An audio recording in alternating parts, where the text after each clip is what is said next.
Please welcome to the stage His Excellency Iván Duque, former President of Colombia, and Dr. Andrew Steer, President and CEO of Bezos Earth Fund.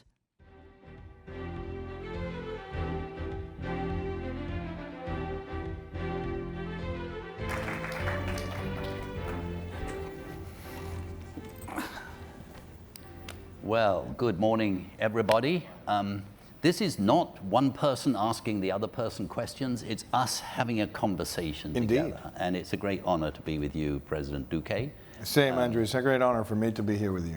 Let's begin with asking you about your tenure and what you did for nature and climate, because it was quite remarkable what you did, actually. I don't think there's any government anywhere that has managed to increase protected areas the way you did.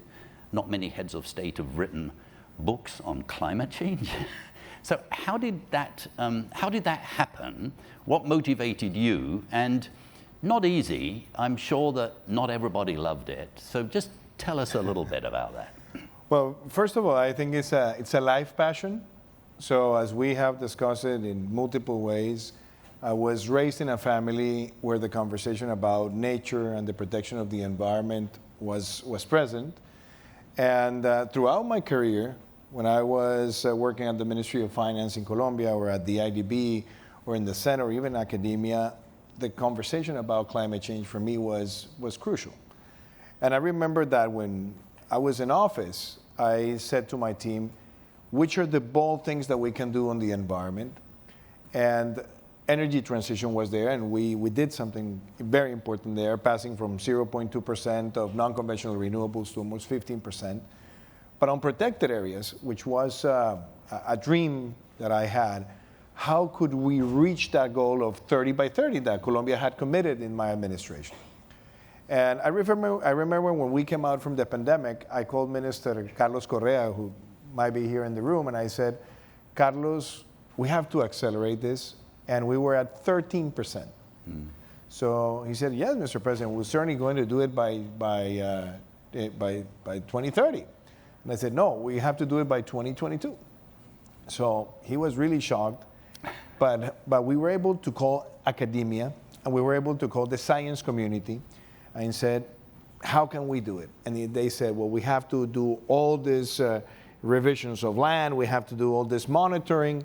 And what was very nice, Andrew, is that we were able to put Colombia as one of the first countries in Latin America to get to more than 30% of its territory declared a protected area in 2022 with the help of the scientific community, academia, and international organizations, including your support with the Bezos Earth Fund. So Colombia became a reference model, and today part of the work that I do is go around the world. We go do a lot of things together, you and I and the team of the Bezos Earth Fund, in order to get other heads of state to assume the same responsibility. And I can tell everybody here in this room, if we get more heads of state to take this personal and make 30 before 30 a priority, we will certainly give more inspiration, not only at the global south level, but also to the global north. So I feel very proud about that. Well, you certainly should. For those of you that don't know about 30 by 30, it was an idea. I mean, at one level, politically, you can get your head around it very quickly. 30%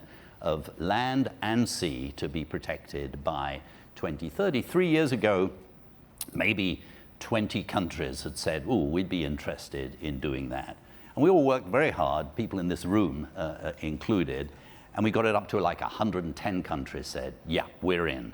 And then amazingly, at the Biodiversity Convention meeting last year in Montreal, it became universally accepted. And that's very, very important. And it was a few politicians, a few like yourself, that said to others, hey, this can really work. And you demonstrated that actually it was good for your people. It wasn't just a morally right thing to do, but it was actually good for your people. I remember that one of the toughest conversations was on maritime protected areas, because definitely we're doing a big expansion, and we were able to work with President Lasso from Ecuador, with President Cortizo from Panama, and President Alvarado from Costa Rica to create this unified protected area, obviously within our sovereignty, but extended. And it became the largest maritime protected area in the planet. And we worked to have a great amount of that territory as a no-take territory. And I remember the fisheries were very anxious, and I said to them, well, you have to acknowledge that this is not fenced.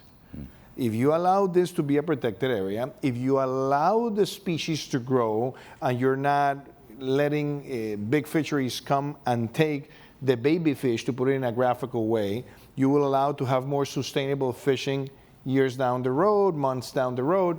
So that level of persuasion took longer, and then something that we identified is when you declare a maritime protected area, the economy of scuba diving tourism started to look with a lot of interest, and then they understood that if they were part of the services offered to that sector of the economy, their earnings was going to be 5, 6, and even 10 times larger than that they had in the past. So that was a very nice instrument. But now let me turn to you, Andrew. Just to finish on that story, because it's such a good story. So I'm sure some of you were in the Glasgow COP26 2 years ago, and you and the other 3 heads of state from this grouping, Ecuador, Costa Rica, Panama, and led by Colombia, you made an announcement. We're going to do this. And it was incredibly interesting, sort of asking them, so ask the president of Ecuador, how did you get your fishing industry on board? Well, difficult. And you then talk to how you each did it, sharing ideas. And it's a fascinating sort of story about how things can happen quickly if you have the right leadership and you have that kind of upward spiral of, my goodness me, they're doing it, I want to be part of that. And then, of course, you need finance. And everybody says, oh, there's not enough money to finance all this. Well, it turns out, if you have the right kind of leadership and you're willing to put some of your own money in, and you did a deal, right, we're going to put 50% from your own government coffers.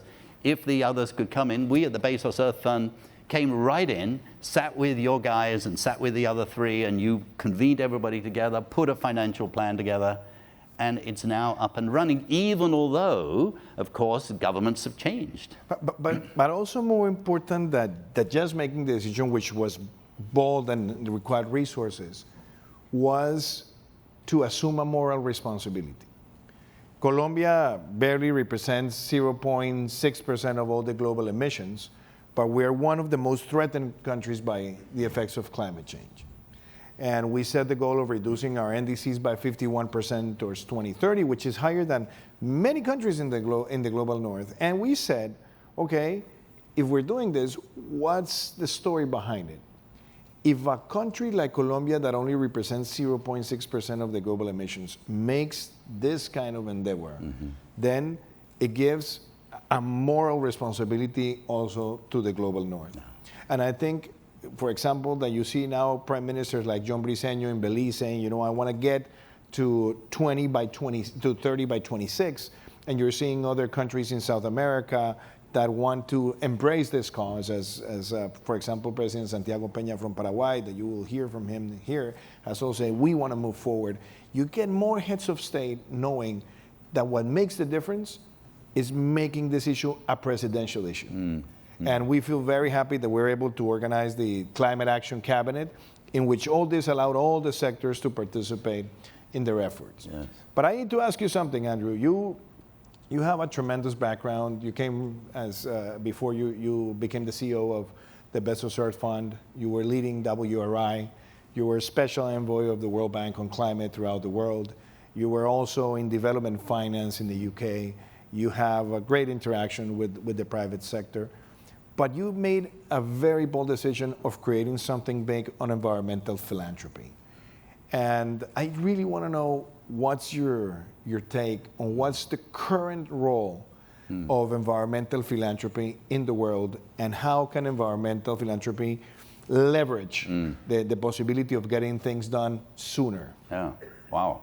Well, these are interesting times, aren't they? And no individual group, whether it's government, private sector, NGOs, or certainly philanthropy, can solve it on there. The whole point is it's a jigsaw puzzle, isn't it? And we need the different pieces, and each player needs to play a different role. And it's a huge privilege, obviously, to have the opportunity to work And the Bezos Earth Fund, Jeff Bezos, as you may know, put $10 billion aside to be allocated as grants this decisive decade. So by 2030, that's when the SDGs are due to be delivered. And so we're privileged to be in nature and climate, probably the biggest fund philanthropically that's ever been created for that purpose. So then the question is, how do you do business? Well, first you have to know, what's philanthropy good at? Philanthropy is good at making decisions quickly, at being able to take risks, knowing sometimes that things will fail. We're able to basically convene as well as allocate money. And we have freedom really to operate in any way we want. And that enables one to get in the mix very quickly without huge sort of layers of committees and regulations and so on. And this is a great privilege. The way we do business is we say what needs to be done this decade and the next. And it turns out there's about 50 transitions that are required. Sounds like a lot, but actually that includes getting rid of the internal combustion engine, for example. It includes developing the hydrogen economy. It includes, reducing food loss and waste by 50% this decade. So there's about 50 of them. We monitor those in something called the System Change Lab, which we do together with the World Resources Institute and some other scientific organizations. And we ask the question, of these 50, how are they doing? How close are they to a tipping point that is positive? So we look at costs, we look at the political, we look at behavioral issues, and we say, what would it take to accelerate the path to those tipping points so that change becomes irresistible and unstoppable? And then we say, is there a role for us in philanthropy that could really get that kind of leverage? And so, for example, we're able to, when we see something like what you did with your colleagues, it's actually very easy for us to say, my goodness me, we come in with relatively modest amounts of money, and we're going to demonstrate not only for these 4 amazing countries, especially Colombia, but actually that's going to be a model for others to follow. So, for example, this week we're meeting with some of the heads of state of the Pacific Islands, saying, well, would it be possible to have some kind of equivalent type of relationship that for your group of countries on marine protected areas? That'd be just one example, but there are many, many examples where we would do is look at a situation, for example, landscape restoration in Africa. So we work on something with the African Union called Africa 100. 100 million hectares of land to be restored in Africa by 2030. What's our role? Well, in that particular case, our role is injecting funds that will be catalytic to help bring private funds in and other government funds, working with other donors. It's to invest in monitoring, so satellite technology. We put $60 million in a satellite system that will not only see every tree falling, but it will now for the first time ever be able to see trees growing, and you'll be able to see also how much carbon is embedded in those trees. And my goodness me, then you can start talking about carbon markets down the road as well. So what we try and do, both on the climate side and the nature side, and of course they're totally linked, we try to identify where are those neuralgic points, where are those barriers that with the right kind of money, boldly put, with the right kind of convening, with the right kind of political engagement, we can move forward. And that's why it's a privilege working with you, because President Duque is now using his post-presidential life to really win over political support and technical support for these much, much needed changes. So one issue that I think many of the people who are here in the room have been trying to work on is, how do you finance this? And let me put maybe another complexity. Most of the countries in the world are highly indebted. You have a great experience in development finance, and you know the fiscal spaces are quite limited, but everybody needs to make big expenses in order to meet the NDCs in the next 7 years. So which are the mechanisms in order to trigger that mobilization of capital? We've seen, for example, the aspiration in Africa to have an African Carbon Markets Initiative. We've seen that now there are countries like Kenya, Malawi, Botswana, among many others, saying, okay, we want to make this possible. But there's something that is needed, and it's not the demand, because there are buyers willing to say, I will use carbon credits to buy from the countries and maybe trigger a massive mobilization of capital. The great challenge is in the supply in order to have highly integral carbon credit markets, and you have put a lot of effort in this. And I just want to pick your brains.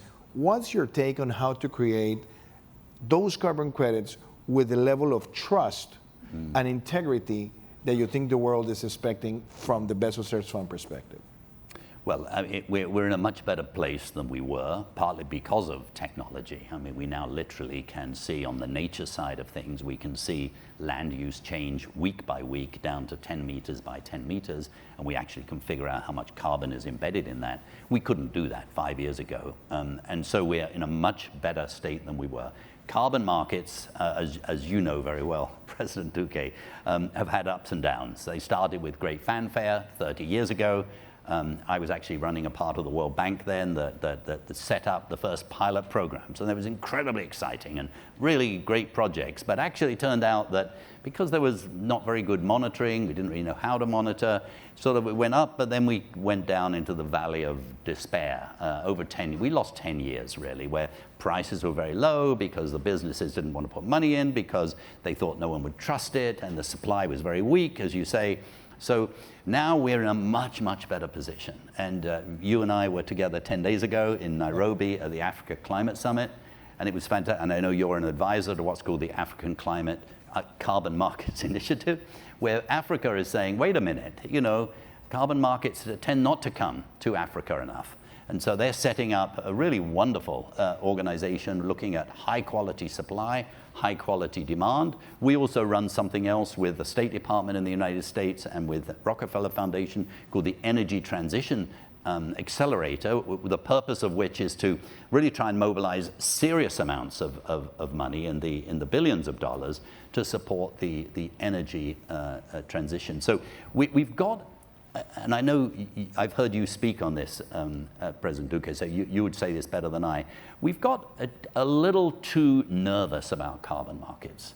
And we need to embrace them more. Yes, we need very high quality on supply, very high quality on demand. We actually now know how to do that. The problem is everybody is sort of dancing around the edge, and we need to sort of embrace and dance together, so to speak. So I'm encouraged, but we do need to move things forward more rapidly. And I'll give you an example of something that's very much on our mind at the moment. You may have heard of the so-called JETPs. Those are Just Energy Transition Partnerships. And the G7 did deals with South Africa, Indonesia, Vietnam, and now doing some more. And they're really wonderful political agreements. So I was in Vietnam like 4 months ago. The government of Vietnam is having to increase its electricity supply by about 6% a year. They're very good at building coal-powered plants. But actually, they've now agreed to stop doing that. And the G7 has said, okay, we'll put in $17 billion, half of it public, half of it private. Sounds wonderful. Turns out, actually, that money is a bit squishy. Yeah. And actually, it requires all kinds of perfect policy changes on the part of the Vietnamese government. What they're desperately short of is sort of grant-like money. Carbon markets can do what bilateral donors are not doing at the moment. And let me add something there, because I think we have many people in the audience who have been in the energy sector, and I think there's a very strong statement in the case of energy transition. There's no transition without transmission. And there's no transmission without a market. And I'm very worried about the demagoguery and populism that I'm seeing in many countries in the global south, where presidents just want to interfere to set an artificial price for energy that will derail any interest from the private sector to actively invest and help the market expand. Without a market, there's not going to be the investment in this technology. There's not going to be the transmission. So the transition is going to be much slower than everybody expects. Now, how can you intervene in a way to fix the market failures? I think in many developing countries, you need to create, especially auction systems of two edges, like the ones we had in Colombia, where you had the buyers and the sellers, and we were able to pass from literally 50 megawatts of installed capacity of non-conventional renewables to get 4,000 megawatts to be installed over time. So by saying that, my question is also, how do you think you get through philanthropy to get the governments to do more market-driven solutions and not pretend that father state is going to do everything, because that per se a failure itself? Well, of course, the great thing about philanthropy is you can go into research on technology, but you can also go into policy work and political lobbying. And one of the things we do here in this country is engage at the policy level and on the hearts and minds, and try and shift things. Philanthropy played quite an important role in the arrival of the so-called Inflation Reduction Act last year. And so it's incredibly important what you just said, that we honor the power of markets. It would be great if we could have a global price on carbon, wouldn't it? Well, we're a long way away from that. In the meantime, we have to do things that sort of mimic the effect of that, so to speak. But it's terribly important that we understand that the private sector and the initiative thereof will be what drives things. So governments have a huge role, but the private sector is the one that needs to respond to a friendly environment, so to speak. And I mean, let me say a word about Concordia, because I think the kind of convenings that Concordia does, precisely bringing all the different players to the table, is exactly what's needed. But let me turn the tables on you now. We have 1 minute and 13 seconds to go. We've just been in. You remind me of a political debate.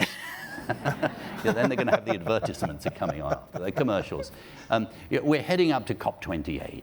How are you feeling? Well, I believe that there is a big opportunity. And I think it's a bigger opportunity than the one we had in Sharm el-Sheikh, which was more of a transition inside all the geopolitical complexities. I think this has to be a COP of great leadership by the Global South. And by that I mean you have the superpowers of biodiversity, because the Global South has the superpowers of biodiversity, talking to the Global North.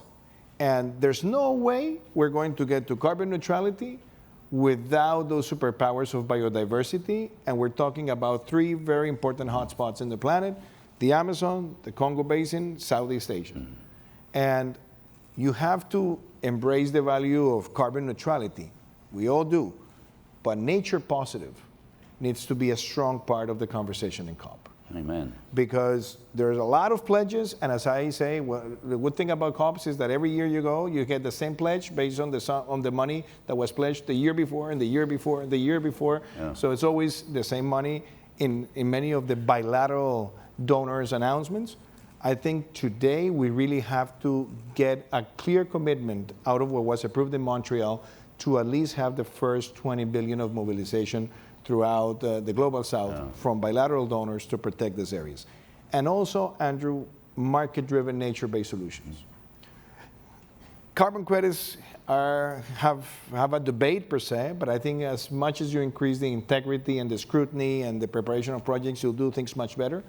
But we need to get something out of COP, which is, how are we going to make possible the first effective biodiversity credits? Wow, that's great. Because in my opinion, it's the only way to get to that 30 by 30. And I'll maybe say this in the time that we have. Well, you notice as you've been talking, actually, it must have been a good answer, because the 2 minutes was added. I get time rebates. I get time rebates in Concordia. Yeah. Concordia gives me times rebates once in a while. So let me finish by saying this.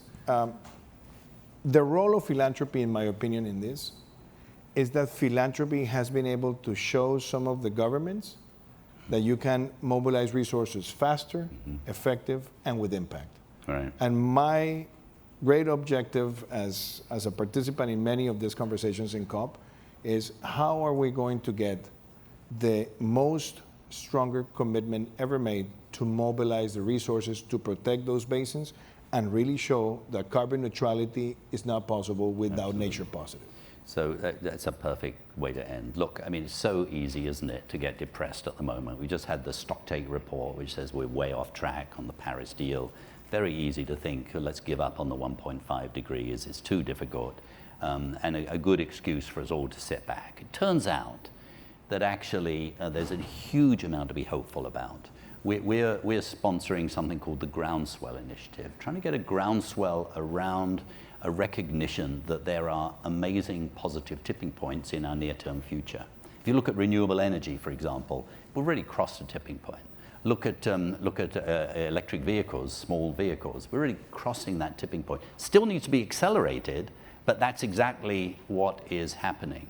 Now, there are a number of others, like the hydrogen economy, where we haven't crossed that tipping point. But if you look at the cost of an electrolyzer, which is the big cost, it's down by 70% of what it needs to be down by before you get that tipping point crossed, just in the last decade, so to speak. So what we're trying to do is show these, what in the United States are called hockey sticks, in your future, and how do we bring them about quickly, so that we go to COP28 with a sense of can do. For heaven's sake, it is not too late, but we do need to pull our socks up. And that's Andrew, exactly what you've done in your career, and it is a huge joy to talk to you, President Duque. Thank you very much. Thank you so much. Great. It has been a great pleasure. Thank you.